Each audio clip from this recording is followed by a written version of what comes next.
Hey guys, Robbie Falk here for a reaction of the final home game of the season for Mississippi State. 39-20, Missouri wins this one. Mississippi State looks like they're headed down the path of a winless SEC schedule for the first time since 2002. It's been a historically bad season for Mississippi State, and this was just the same pattern that we've seen in games for the Bulldogs. They didn't take advantage early on in the ball game when they had opportunities, and they dug themselves in a hole in the first half. And in the second half, it was much better, but they're playing from behind. This has been the almost the same game every single week for Mississippi State and SEC play. You come out and you get two really good possessions from your defense, and in return, Mississippi State just wasn't able to do a whole lot offensively. It was a promising opening drive. The Bulldogs were able to move the football down the field, get inside the red zone. I thought two huge plays, pass plays on, I believe they were slants to Kelly Akari. Both of those plays were dropped, and they had an opportunity on the first one to score a touchdown. The second one would have been a first down inside the 5-yard line for the Bulldogs. Akari wasn't able to come up with it. They ended up kicking a field goal. The defense got a stop on the other end. Offense gets it back, 3 and out. Defense gets another 3 and out. And the offense gets it with great field position. I think it was at the Missouri 35. Michael Van Buren fumbles it. It's picked up in return for a 67-yard touchdown. And after that, Missouri just stole the momentum. That was a huge play right there. But those first 3 possessions, Mississippi State coming away with just 3 points. That has been the name of the game for the Bulldogs all season long in the first quarter. This team has scored, I believe, 41 points in the first quarter all year. They've scored over 75 in every single quarter that followed. They've been outscored by nearly 100 points in the first half. They've actually outscored their opponent in the second half. But the second half has been catch-up for Mississippi State every single week. They haven't been able to sustain drives, to get points, to get a lead and build on it. This team has just had a really tough time putting both sides of the ball together. The defense again today was just abysmal outside of those first 2 possessions. 472 yards for Missouri, best game of the season for them, which has been the case, it seems like, for every team Mississippi State's played. 39 points is the most they've scored in SEC play this year as well. So, both of those were the best for this team all season long in SEC play. After those first 2 possessions with punts, touchdown, touchdown, touchdown, field goal, missed field goal, TD. So they had a chance to score on every single, and then the final possession they were going to score a touchdown and nailed it. They had a chance to score on every single possession after those first 2 drives. The defense that's just been the story all season long. This has been the worst defense Mississippi State's put on the field in school history. The numbers back it up.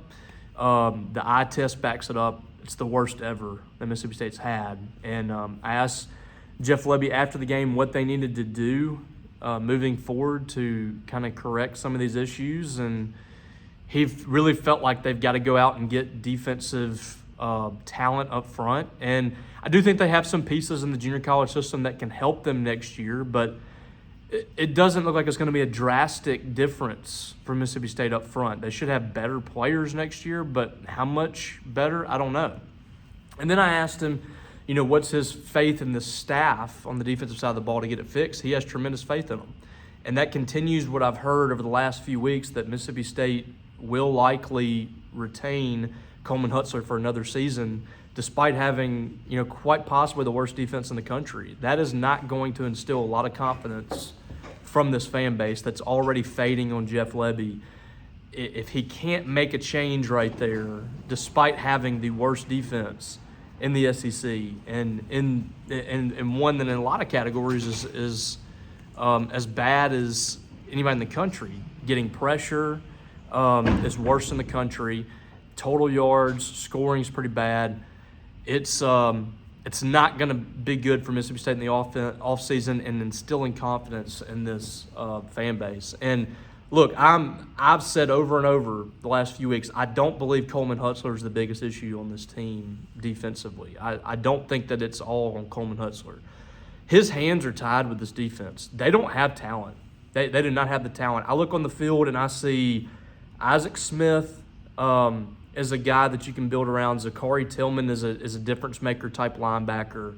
I think Stone Blanton's had a really good season. And outside of that, I can't find a whole lot of players that would start on some of these better defenses at Mississippi State in the past and across the SEC. How many guys on this defense do you feel like could start, across the SEC? I don't see a lot of it. So that's to me, that is the biggest issue. But your problem is building from one season to the next.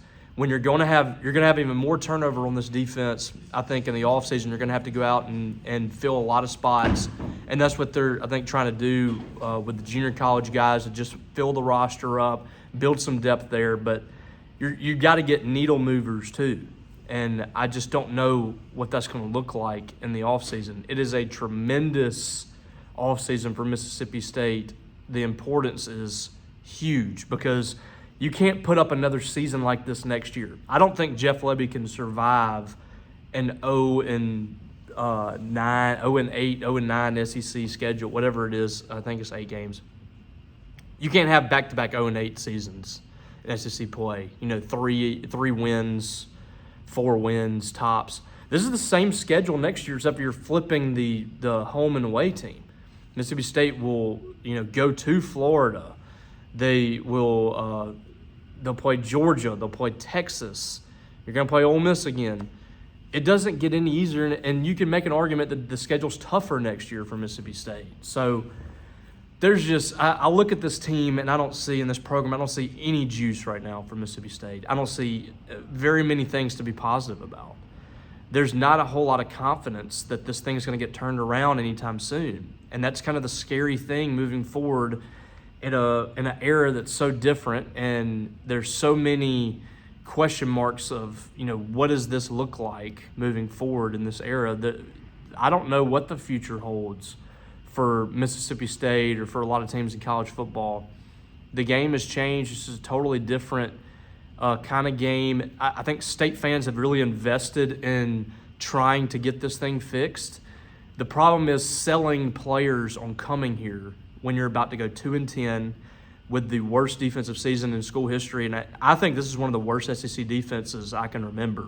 I mean, they're giving up, well over 30 points a game this season, historically bad numbers. And it just, this is not a great Missouri offense. It's a good Missouri offense. They have good pieces. But they've been actually below Mississippi State in a lot of offensive categories this year in SEC play. They haven't been, producing a lot of explosive plays. They haven't been having the success that they did on Saturday. You got difference makers in Luther Burden and Theo Weiss, and then Brady Cook, I think, is a great quarterback, and he had a really good game, 15 of 22, 68, 1 touchdown. They didn't ask him to do a whole lot in this, but another game where a guy completes over 70% of his passes. It's just very hard to watch, and selling recruits on this is going to be tough. Selling the fans on it is going to be even tougher. I think you're going to have a rough turnout in season tickets because people just don't want to spend their money on this. I mean, coming to the game every week and you're losing by 3 touchdowns at home against middle-of-the-pack SEC teams like Missouri and Arkansas, it's an embarrassing time right now for Mississippi State. And I think players are playing hard. I think they're doing what they can.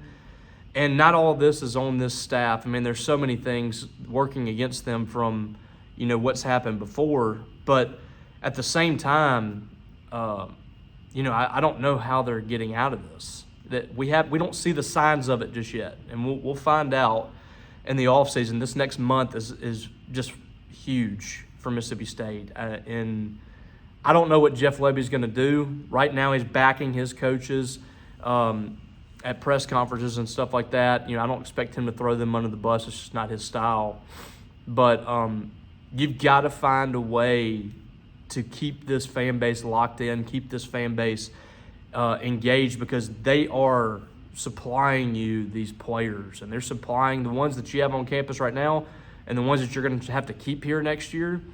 This fan base is paying for it. This fan base is keeping the lights on. They're the ones buying tickets. And going 2-10 and having the worst season in the last 20 years it's going to be very difficult to keep this fan base engaged, and a lot of them are going to start giving their money to basketball, to baseball. It's just, for a family of four, family of five to spend the money they're having to spend to come up here in a hotel and sit through this, something's got to change. Something has got to change in the offseason for Mississippi State, and Jeff Lebby's got to find a way to fix this. And if it doesn't get fixed and it's not moving towards a positive direction in the offseason, next year is going to be really, really rough, maybe even worse than this. So it's a tough time right now, and this has been the longest season I've ever experienced at Mississippi State in football. I sat through some rough years with Sylvester Croom. I sat through the end of the Jackie Sherrill era. Those were some tough times, and this is pretty tough too. But it feels like this is the longest season that I've ever experienced, and it all culminates next week in the Egg Bowl in a game that I think Lane Kiffin's going to try to score 80 if he can. I think he's going to try and embarrass Jeff Lebby. I think he's going to try to give Ole Miss some style points. They're going to be mad because their season's virtually done from a playoff contending standpoint. They're going to try to do what they can to embarrass Mississippi State, and I think they're going to have every opportunity to do it. With what Mississippi State struggles with on the offensive side of the ball and on the defensive side, it's got the potential to be the worst one we've seen in a long time. So all I can say is just grab a belt and bite down on it or something on Friday night, because it's got the chance to be really, really bad. But it's finally coming to an end, and all I can say is I can't wait, because this has been rough to watch. It's been rough to cover. I mean, there's just not every game's the same, so there's not. I mean, we're just kind of hammering the same points over and over. There's not much else that we can say about this team at this point. It just is what it is. So, one positive, State's running the football really well right now. Davon Booth has kind of hit another gear, and that's what's kind of frustrating about this, is you're finally seeing what you want in the run game, and you're just not getting the results. 12 carries, 124 yards, and a touchdown. Booth has back-to-back games over 100 yards. He was, a couple yards shy of a new career high. I thought he was really good. And that's about it. I mean, that's really the only main positive I took from this. 2 of 10 on third downs. They scored 6 points in 3 different red zone trips that I thought were pivotal trips. They scored 6 total points, and I thought that was the game. Like, if you score touchdowns on those drives, Mississippi State wins this game. But instead, they got 2 field goals and then a turnover on downs. So it's tough times. 39-20 is your final score. Mississippi State falls to 2-9 on the year, staring down 2-10, 0-8 in SEC play. Here in Jeff Lebby's first year. And there's a lot of things that are going to have to happen when that clock hits 0 on Friday night in Oxford. Everything goes, flips over to that 2025 team, and Mississippi State better be making some moves in this offseason to help alleviate some of these issues. And that includes on the coaching staff. They're going to have to make some moves on this roster. They're going to have to clear some guys out of here on this roster. They're going to have to bring in a ton of new faces once again. And it's just, I don't know where the light at the end of the tunnel is. I don't know if Mississippi State's going to continue to fall, if they're about to start trying to climb back up. Hard to know. But the next month is going to be absolutely huge for Mississippi State. So appreciate you guys for watching. Subscribe to this channel if you don't already. Basketball season's hitting full force now. After next week, it's 100% basketball. In recruiting, obviously, for football recruiting, we'll have all your coverage there. Come sign up for Maroon and White Daily subscription today. $1 the first week, 50% off of your annual subscription after that. So come check us out. Maroon and White Daily, you're going to want to be there as recruiting season really heats up. Signing day is a couple of weeks away, so Paul Jones will have you covered there. And then Paul and I will have your basketball coverage, men and women. We'll have them covered over the next few months as well. And subscribe to this YouTube channel, like I said. I'd really appreciate it. All right, guys. Appreciate y'all. We'll talk more about the Egg Bowl coming up this week, and maybe some basketball too, perhaps on a Talking Dogs if we can make some time for it. All right. Catch you down the road.